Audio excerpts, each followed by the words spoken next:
ముఖ్యమంత్రి జూన్ 1 నుంచి బంద్ ప్రకటిస్తున్నారు పర్సెంటేజ్ అని ఇవ్వకపోతే అనే మాట రావడం అనేది అది దుర్మార్గం.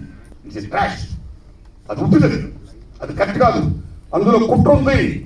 ఆ కుట్రలో ఎవరు తెలుసుకోవాలి అని స్వయంగా పవన్ కళ్యాణ్ గారు ఆలోచించి రావడం అనేది, స్వయంగా సినిమాటోగ్రఫీ మంత్రి దుర్గేష్ గారు మాట్లాడడం అనేది కరెక్ట్ కాదు. ఎందుకంటే మిత్రులారా, ప్రొడ్యూసర్ కౌన్సిల్ కానీ, ఫిల్మ్ ఛాంబర్ కానీ, అవి సినిమా పరిశ్రమ పాలనా సంస్థలు, ఆ 2 సంస్థలు కూడా బంద్ ప్రకటిస్తూ చెప్పడా పోయిందా అని చెప్పారు. దానికి ఇంకో విషయం చెప్తున్నాను మీకు. బంధు అనేది ప్రజాస్వామ్యంలో ఒక బ్రహ్మాస్త్రం. ఎవరైనా బంధు ప్రకటించే ముందు సినిమా ఇండస్ట్రీలో అకార్డింగ్ టు నామ్స్ 3 వారాల ముందుగా తెలియపరచాలి. ఇదిగో వాళ్ళ విషయం మేము ఫైట్ చేస్తున్నాం, అది ఇంకా కొలిక్కి రాలేదు కాబట్టి మేము బంధు ప్రకటించబోతున్నాం అనే విషయాన్ని నిర్మాతలకు 3 వారాల ముందు తెలియపరచాలి. నామ్స్ ప్రియాంబుల్ 3 వారాల ముందు తెలియపరిస్తే రిలీజ్ డేట్ ఎవరికి ఇచ్చుకున్నారో మేము రిలీజ్ డేట్ ఇచ్చుకున్నామండి, ఇదిగో 2 వారాలు మేము రిలీజ్ చేస్తున్నామండి అని ప్రిపేర్ అయిన నిర్మాతలు ఇబ్బంది పెట్టకుండా ఉండడం కోసమే 3 వారాల ముందు తెలియపరచాలి. సో జూన్ 1 బంద్ ప్రకటిస్తే ఒకవేళ జూన్ 12 2 వారాలు కూడా కాదు కదా.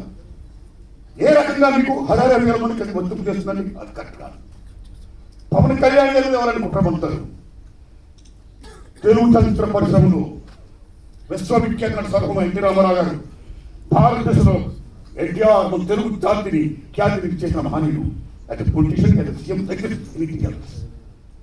ఎంత గర్విస్తామో. తర్వాత మళ్ళీ మంచి గొప్ప పేరు తెచ్చుకొని ఈవేళ జనసేన పార్టీ పెట్టి ఈవేళ డిప్యూటీ సీఎం అయ్యారంటే మన తెలుగు గర్విస్తున్నది. పవన్ కళ్యాణ్ గారు 5 సేవలు గుర్తించుకోవాలి. చంద్రబాబు మేము పవన్ కళ్యాణ్ గారు ఏ విధంగా దుర్మానం కాం, కానీ పవన్ కళ్యాణ్ గారు ఆపితారని కరెక్ట్ కాదు రావడం. ఓకే, వచ్చిందనుకోండి, ఇష్యూ వస్తే మహాత్మా గాంధీ ఏమన్నాడు? ప్రపంచ యుద్ధాలను కూడా చర్చ ద్వారా ఆపుతున్నాడు ఆయన. ఒక సీఎం, ఒక డిప్యూటీ సీఎంగా మీరు ఒక సీఎం చంద్రబాబు నాయుడు గారితో మాట్లాడి